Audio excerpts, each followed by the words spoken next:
Herkese merhaba, Hayatım Örgü Motifistan kanalındasınız. Bugün sizlerle görmüş olduğunuz bu yeni motif çalışmasını yapacağız. Bu motifi gerçekten çok beğendim. Çünkü hem 3 boyutlu bir görünüme sahip, hem yapımı çok kolay, hem de bu motifli hırka, yelek veya battaniye çalışmalarına alternatif bir motif çalışması oldu benim için. Umarım sizler de beğenirsiniz. Bunu yaparken ben örnek çalışması için biraz kalın bebe yünleri kullandım. Motifim bu haliyle 14 santimetre oldu. 3,5 milimetre tığ kullanarak ördüm.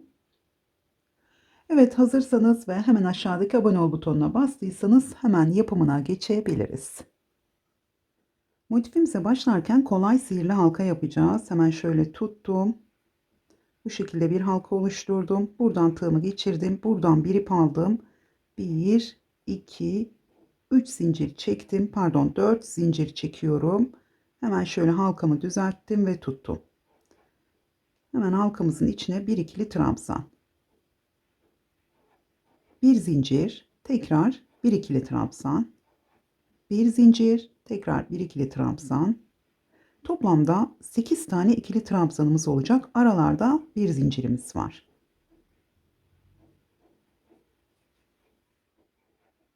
Sekiz tane ikili trabzanımı yaptım. Hemen şöyle halkamı küçültüyorum dikkatlice. Son trabzanımı yaptıktan sonra bir zincir var. Şöyle bir zincir. Burada üçüncü zincirin içine 4 tane çekmiştik. Üçüncü zincirin içine batıyorum ve kaydırmayla bağladım. Şimdi tekrar şu ilk boşluğun içine geliyorum. Buraya bir kaydırma yaptım. 1, 2, 3 zincir çektim. Hemen yanına bir ikili trabzan. Şimdi sıradaki trabzanın şöyle altından alıyorum. Bunu ön trabzan olarak yapıyorum. Tekrar sıradaki bir zincir boşluğuna 2 ikili trabzan. Sıradaki trabzanın şöyle altından aldım. Ön ikili trabzan yapıyorum. Ve sıradaki boşluğa 2 ikili trabzan.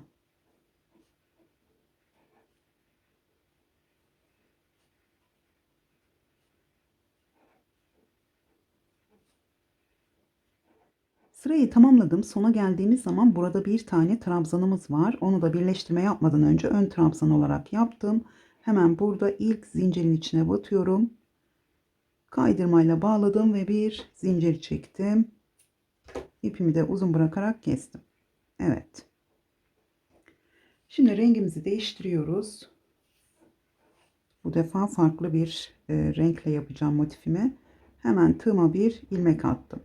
Şimdi herhangi bir ön trabzanımızın şöyle ben direkt sık iğne yaparak başlayacağım. Ön sık iğne, tığımı buradan geçirdim. Buradan bir ip aldım ve iki ilmeğimi burada şöyle topladım.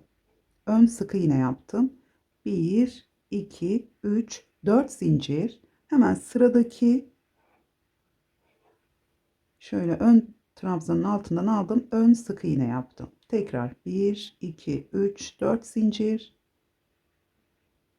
Buradan aldım ve bir sık iğne.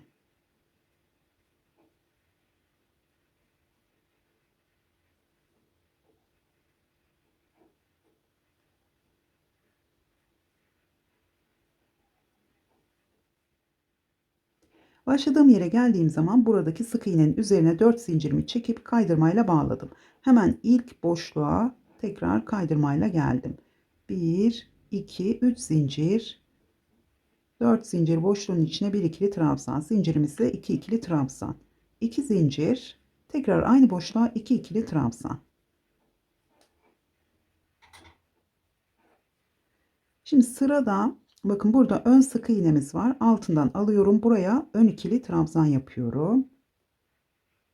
Tekrar 4 zincir boşluğuna 2 ikili trabzan, 2 zincir, tekrar 2 ikili trabzan.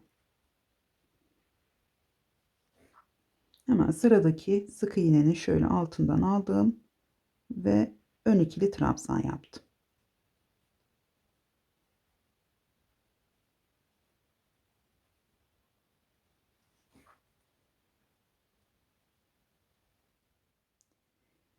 Sırayı tamamladım. Sona geldiğim zaman Bu sonda bir tane ön ikili trabzanımız var. Bakın burada şu sık iğnenin üzerine bir tane ön ikili trabzan yaptım. Direkt birinci zincirin içine kaydırmayla bağladım.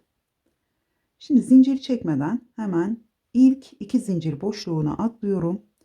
Buraya 7 tane ikili trabzan yapıyoruz. 3, 4, beşincisi 6 ve 7. Hemen zincir çekmeden bu aradaki ön ikili trabzanımızın altından aldım ve ön sık iğne yaptım. Tekrar bir ip aldım. 2 zincir boşluğuna 7 ikili trabzan. Ön trabzanların üzerine de ön sık iğne yapıyoruz.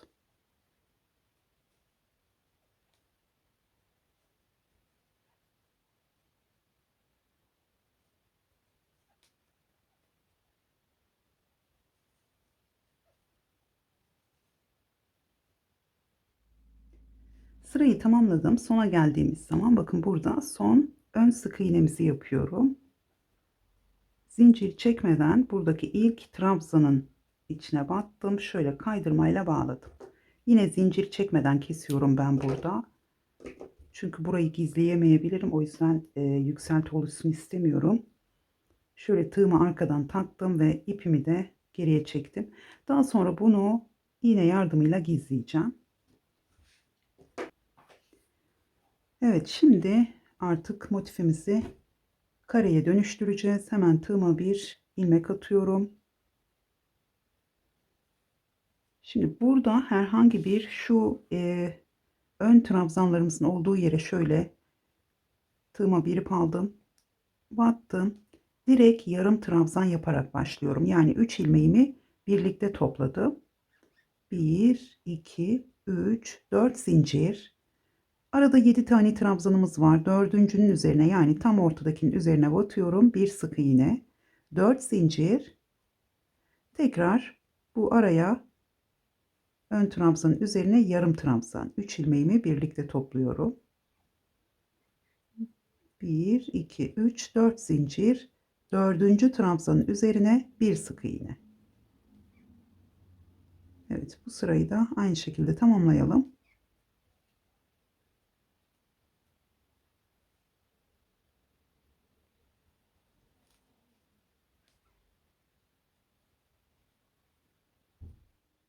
Sırayı tamamladım. Başladığım yere geldiğim zaman yine ilk yarım trabzanın üzerine kaydırmayla bağladım.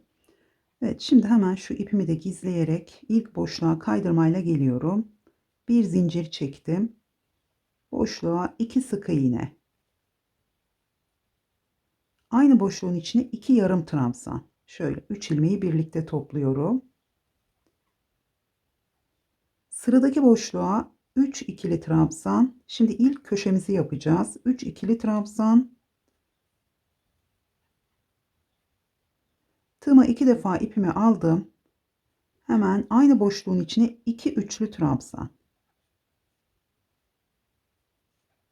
İlk ikisini, diğer ikisini ve son ikiyi birlikte topladım. 2 zincir.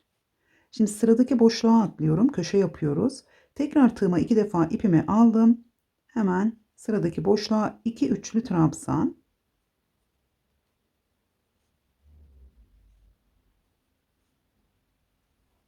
Şöyle bir kere ipimi aldım. Aynı boşluğun içine 3 ikili trabzan.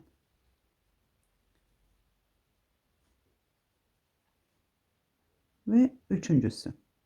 Şimdi şu arada kalan yani iki köşenin arasında kalan bölümlerde şimdi bu 3 tane trabzanı yaptıktan sonra 2 yarım trabzan. Başlangıçta yarım başladık. Tam ortadan başladık kenarı. 2 yarım trabzan, 2 sık iğne. Tekrar sıradaki boşluğa geçiyorum. Hemen şu ipimi de alacağım. Bakın alt sıradaki ipimi bu sırada gizleyeceğim. Sıradaki boşluğa yine 2 sık iğne. Tam ortada 4 tane sık iğnemiz oldu. Tekrar aynı boşluğa 2 yarım trabzan.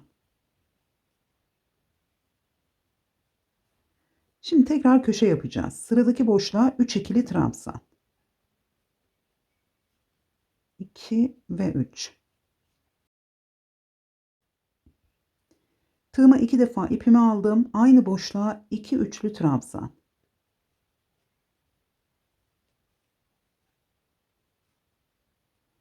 2 zincir, sıradaki boşluğa atlıyorum.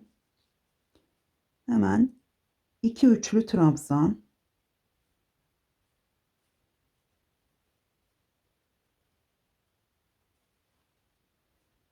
tekrar 3 ikili trabzan aynı boşluğun içine.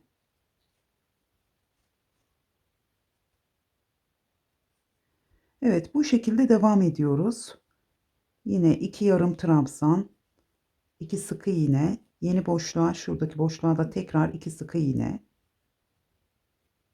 Şimdi bir kenarı tamamen bitirdik. Oradan takip edebilirsiniz. Şöyle bakacak olursak, bakın burada tam ortada 4 tane sık iğnemiz var. İkisi burada, ikisi burada. 2 yarım trabzan, 3 ikili trabzan, 2 üçlü trabzan, tekrar yeni köşeye geçiyoruz. Evet, şimdi sırayı tamamlayıp buraya geldiğimiz zaman bakın biz burada 2 sık iğne, 2 yarım trabzanla başladık. Burada da 2 yarım trabzan, 2 sık iğne ve sık iğnenin üzerine kaydırmayla bağlayıp ipimizi kesebiliriz. Evet, motifin orijinali yani son sırası bu şekilde bir sırayla tamamlanıyor. Ben 2 sıra yaptım burada. Burada da yine köşelerde aynı şekilde devam ettim. 3 tane ikili trabzan, 2 zincir ve bütün trabzanların üzerine ikili trabzanlar yaparak sırayı tamamladım. Dilerseniz tabi öreceğiniz şeye bağlı, battaniye ya da hırka çalışması yaparsanız şu son sırada sık iğne ile çerçeve yapabilirsiniz. Yine şu çiçeğin rengiyle çerçeve yapabilirsiniz ve o sıraları da yine çerçeveler yan yana gelecek şekilde arkadan, motifin arkasından kaydırmayla birleştirme yapabilirsiniz. Farklı bir videoda inşallah ben de farklı motif birleştirme tekniklerini bir videoda toplamayı düşünüyorum. O şekilde bütün motiflerin de nasıl birleştirildiğini görebilirsiniz. Evet, motifimizin anlatımı bu kadar. Umarım beğenmişsinizdir. Beğendiyseniz beğen butonuna basmayı ve yorum bırakmayı unutmayın. Tekrar görüşünceye kadar hoşça kalın.